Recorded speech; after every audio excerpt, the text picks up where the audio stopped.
Nako, eto na. Siguradong magre-react ang mga Duterte supporters, followers at Duterte senador dito sa galaw ni at gagawin ng bagong chairman ng Blue Ribbon Committee sa katauhan ni Senate President pro tempore Ping Lacson. Kasi dadalawang hearing pa lang ang nagagawa ng committee ito dito sa kasalukuyang 20 Congress. Pero nakita na ni Ping Lacson na mayroong kakaiba at dapat daw niyang linisin. Ito yung report. Paglilinis, nabanggit na natin ito, pero mayroong mga malalim na dahilan kung bakit kailangan mayroong internal cleansing sa Blue Ribbon Committee na dating hawak nitong si Senador Rodante Marcoleta. Ay away ito sigurado. Sa maanumalyang flood control projects. Sa isang opisyal na pahayag, kinilala ni Senate President pro tempore at Blue Ribbon Committee Chairperson Panfilo Lacson ang impormasyong ibinunyag ni Senador Jinggoy Estrada. Kaugnay ito ng isang staff ng Senado na itinuturong nag-abot ng lagay o porsyento ng halaga ng flood control project kay Senador Estrada. Mula ito sa pahayag ni Bryce Hernandez, dating Assistant District Engineer ng Department of Public Works and Highways sa Bulacan 1st District. Isiniwalat ng dating DPWH officials sa House Committee hearing kahapon na binigyan umano ng lagay na 355 million pesos si Estrada. Ibinigay umano ito sa senador sa pamamagitan ng kanyang staff na nagngangalang Beng Ramos, kung saan ipinakita pa ni Hernandez ang palitan ng mensahe nito sa Senate personnel. Agad na pinabulaanan naman ito ni Senador Estrada kahapon. Ayan o. So, yan ang matindi. Ayan o. Yan o. Pinarinig ko lang ho sa inyo yung report tungkol dyan. At siyempre, bibigyan po natin ng analysis at opinion. Sa tingin ko po sa nangyayaring ito, ahaway na ito. Bali, 3 senador o baka maging 4 pa ang ma-involve dyan. Senador Ping Lacson, Senador Marcoleta, Estrada, at pwedeng madamay si Villanueva. Dahil ang pinag-uusapan dito ay may kinalaman sa korupsyon na ang senador ang nababanggit. At yung sinabi ni Lacson doon sa press conference na isang araw na internal cleansing. So, ibig sabihin, something wrong. May nangyaring hindi maganda. May nangyayaring hindi maganda doon sa komite na kanyang tinake over ngayon. Siya ngayon maghahawak niyan. At siyempre masasaktan at hindi magugustuhan ni Ping Lacson o ni Marcoleta na pagdudahan na merong kailangan linisin, na merong kadudadudang galaw ang komite niyan. At si Estrada naman ang siya maiipit dahil lumalabas na yung nakita doon sa CCTV ay doon daw sa kanyang opisina napunta. At merong dalang kung ano man, something tungkol sa mga controversial na graft in corruption. At si Villanueva maiipit din dyan dahil kahit anong denial niya, na-expose na ni Ping Lacson. Ang matinding problema ngayon ng mga senador at ng politikong posibleng may kinalaman dito, si Ping Lacson kasi nag-imbestiga. Umiral yung dating pagiging pulis niya na investigador. Pinagalaw ang kanyang mga tao sa iba-ibang lugar sa Pilipinas at nakita yung kalokohan sa buwatan ng politiko, kontraktor at district engineer. Kaya siya merong karapatan na pangalanan.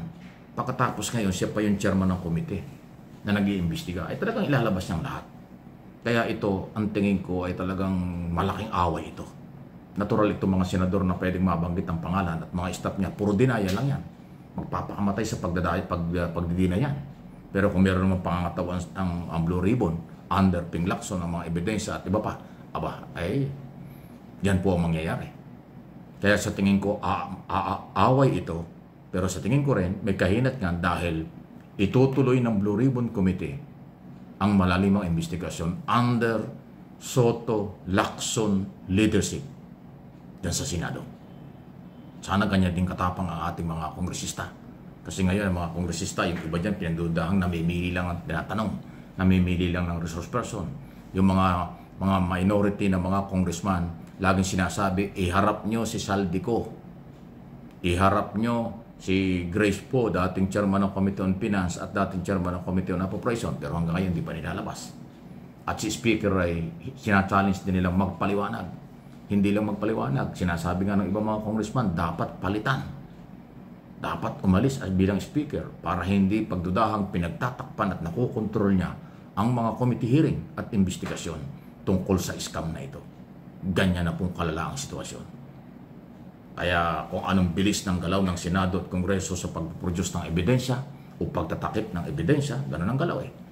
Or paghuhugas kamay at sisihan, dapat mabilis yung fact-finding commission o tinatawag na Independent Commission for Infrastructure na binuo ng Pangulo ni PBBM under Executive Order number 94. Ayun ang ating titingnan kung hanggang saan ang tapang yan, kung hanggang saan ang kapangyarihan.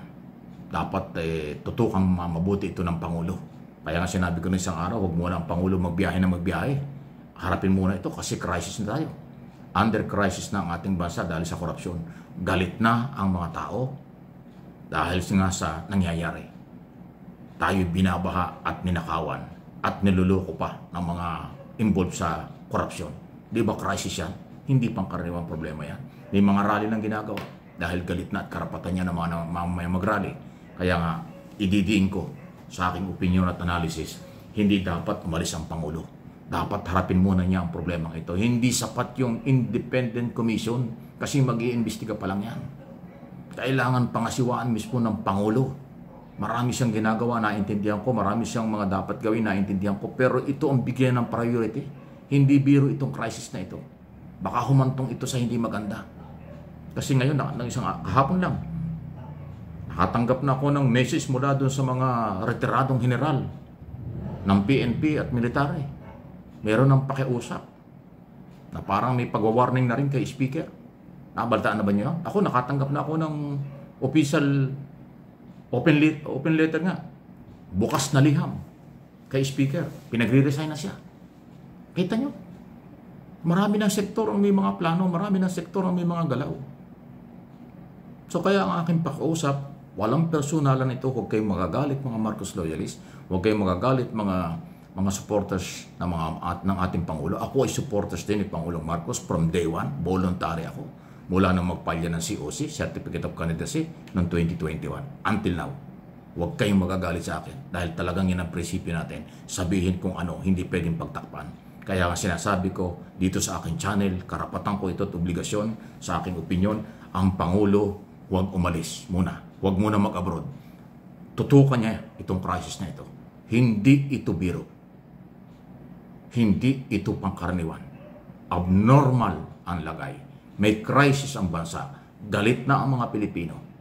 Hindi natin alam kung anong kailang plano. Kaya dapat tutukan yan. Parang padre de pamilya. May problema ang pamilya, huwag mong iwan. Asikasuhin mo. Ikaw ang ama ng bansa bilang Pangulo. Asikasuhin mo muna ito bago ang ibang lugar, bago ang ibang sektor. Bago sa abroad, dito muna tayo. Huwag kayong magalit. Personal kong opinion yan. Please like and share kung ano man ang inyong reaksyon. Sige lang po, huwag lang personalan.